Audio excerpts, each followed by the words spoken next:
As we mentioned at the end of Section 7, here in Section 8, we have 2 slides.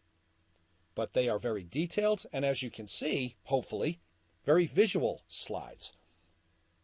As the title indicates, we're still on buyer's consolidation. We are looking at 3PL operations and service portfolio, keeping in mind that for our purposes, the terms 3PL, ocean freight forwarder, CFS operator are pretty much synonymous terms. They can certainly be the same company offering all of these integrated services. Before we begin, let's explain the layout of this slide because we'll see it a couple of more times when we talk about direct-to-store as well as transload operations. It's a natural sequence from left to right as we've seen in other slides. Starting at origin, we see our title for origin vendors. In this case, to the right of that, we see the CFS at origin. So on the left-hand side, to the left of that blue bar, all origin-related players and activities. In the middle there, we see the icon of a ship. That's ocean transport. Maybe it's CY to CY. In our instance, it's an IPI move for a reason that we'll talk about in just a little bit. Moving to the right of that second blue bar, these are all destination players and destination activities. And let's say now that wherever we see the X with the circle around it, that's a step in a process that can be skipped based on the ocean import operating model under analysis. In this case, it happens to be transload. Again, we'll elaborate on that in just a little bit. To the right of the transload operation are regional distribution centers. And what we see here on the far right is omni-channel distribution. The little red order book and the pencil for salespeople to write orders from customers as one distribution channel in omni-channel. The online shopping icon and retail stores icon. One other thing that we'll point out here is that big green you can't miss it arrow. That depicts the movement of ocean containers from wherever at origin to wherever at destination. As we see here, under buyer's console, ocean containers are being stuffed and being shipped from a CFS at origin. And in this instance, skipping the transload, as we said, because it's not needed, and these containers are going out to regional DCs from which product will be distributed into the omni-channel environment. With all of that said, let's talk in detail about buyer's consolidation. Going back to the left-hand side, the origin vendors are instructed by the U.S. importer to ship merchandise, to ship complete POs to a CFS. It is up to the U.S. importer to send electronic instructions to either the origin vendor or the CFS operator as to how to split those POs into separate containers, which ultimately, as we see in our green arrow, will go to regional DCs. We put up 3 here to continue on with our San Bernardino, Dallas, and Mechanicsburg example. There could be 10 regional DCs. There could be 11. There could be 12. There could be 2.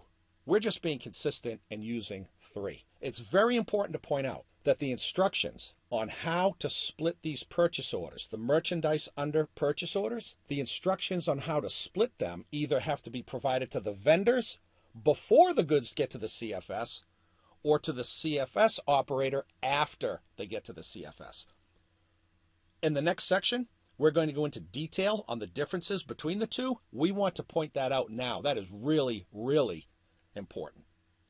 Once the origin vendors send the goods to the CFS, as we said, containers are loaded pursuant to the electronic instructions provided by the importer, shipped across the ocean.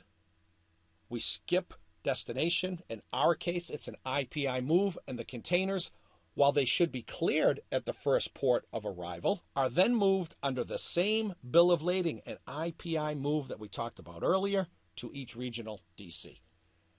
On the lower left-hand side, we can see some of the activities and services that a 3PL operator, a CFS operator, can provide, and is a demonstration of how an importer, if they choose to do so, can use the services of a 3PL to integrate their logistics activities.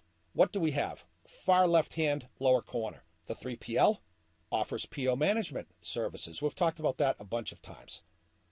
They can coordinate with vendors, spotting containers, coordinating drayage and such. There's inland transport to the CFS, booking coordination, CFS receiving all the goods coming into the CFS from the vendors. As part of a value-added service portfolio, the 3PL in that CFS can perform quality inspection on the goods and convey information back to the U.S. importer. Should merchandise be out of spec, naturally, they will issue the FCR. Moving to the right, that 3PL, we talked about this, can offer value-added services, making goods retail ready, basically. The CFS operator, that 3PL, will do docks preparation, especially if the instructions on how to split POs are given after merchandise arrives to the CFS. The CFS operator can do commercial invoices and packing lists on behalf of the vendors per container, in our case, going to the 3 regional DCs.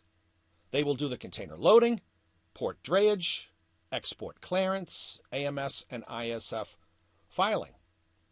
In the middle, moving to the right, under ocean transport, because the 3PL offers integrated services, not just Origin CFS services, they will provide service contract management. This implies that the importer has negotiated their own contracts with the steamship lines, but needs the forwarder to coordinate and manage that service contract. For example, completing bills of lading in such a way that reflect the contract number to make sure that the importer is billed correctly by the ocean carrier. The 3PL will likely also offer NVO CC services, where the importer can contract with the 3PL for ocean transportation. Either way, the 3PL will do ocean bill of lading preparation and inbound tracking, hopefully through an online trading platform. And then moving to the right, if the importer chooses to really extend the service portfolio with the 3PL, most 3PLs that offer buyer's consol do the origin consolidation, they'll do the ocean transportation, and then they'll do the customs clearance in the United States. To reiterate, this slide is about buyer's consol, but buyer's consol is all about the 3PL and the services and operational activities that they engage in. Basically, there is no buyer's consol without a 3PL at origin, so it is very important to understand how it works and what services are available. Let's continue to elaborate in this second slide. A little different look, but pretty detailed stuff. Now talking about responsibilities, charges, and observations. Left-hand side, we have a bunch of suppliers that are moving goods to an origin CFS. That should be clear. The CFS operator stuffs containers pursuant to the instructions of the U.S. importer. They're shipped out. They arrive at destination ports. And under our example, we had IPI moves. So at the destination port, we want the goods to be cleared there and then moved on the same bill of lading, a through bill of lading, out to DC1 and San Bernardino, DC2 and Dallas, and DC3 and Mechanicsburg, PA. It's the exact same process, just portrayed a little bit differently, certainly a little bit more simplistically. What is less simplistic, as we note below this graphic, are the responsibility, charges, observations, etc. Let's run through those. Supplier responsibilities.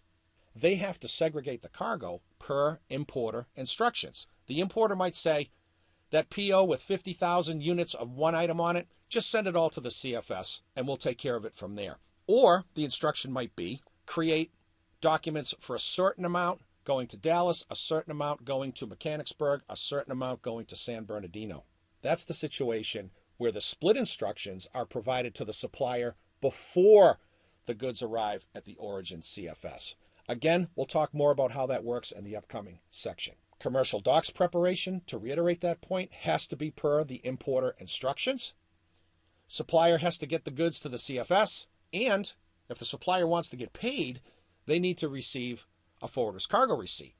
Some of the charges to consider, the payment of which will be determined by our Incoterms rule, are inland freight to the CFS, the forwarder's cargo receipt, export customs clearance, everything that we've already talked about a bunch of times now, any CFS charges, which are levied on a per CBM basis, any value-added services, additional packaging, barcoding of goods, etc., the BL fee, AMS and ISF filing, inland freight to the port of the full containers, the drayage to the origin port, and any THC, terminal handling charges, at the port.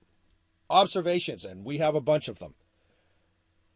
The Incoterms rule must be explicit because there are a bunch of additional charges here that can become very confusing, and there can be a lot of finger pointing if there isn't a clear understanding about who pays for what. That's what we say in our second hash mark, a clear agreement on who pays the CFS fees. The Incoterms rule will define that. What are the rules around FCR issuance? They have to be in place too. Coordination between the supplier, CFS operator is critical. Clearly, they're going to be talking every single day. We want online visibility into orders at the CFS. This is really important for the importer to see what suppliers have shipped what POs and what quantity, and are they at the CFS yet? Another point that we have to coordinate is the issue of cutoff times. They have to be agreed upon and observed. What's the cutoff time to a CFS? So the goods in the CFS can be put in a container to make the cutoff time at the CY, to make the cutoff time for the loading to the ship, to make the cutoff time for the ISF filing. Cutoff times are really important, especially in a buyer's consol environment.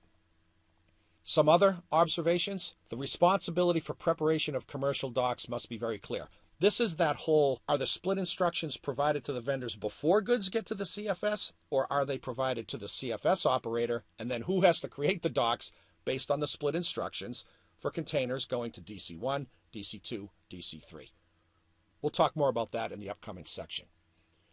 We need to understand explicit rules on free time at the CFS at origin. Container load plans should be used for sure, so we know as the importer not only what's in the containers, but where in the containers are they located. As an observation, and one that we used in our example, it doesn't have to be this way, but inland point intermodal is effective with buyer's consol. We want online tracking of goods from the CFS to the IPI. That's part and parcel of any model offered by a 3PL today. As we said, 2 slides only, but some pretty detailed stuff. Buyer's consolidation is quite viable. We as the importer need to understand the operational responsibilities of all the parties, who does what are some of the charges, and how the whole thing works in a way that makes us as the importer more competitive in the marketplace. We'll continue on when we come back for Section 9.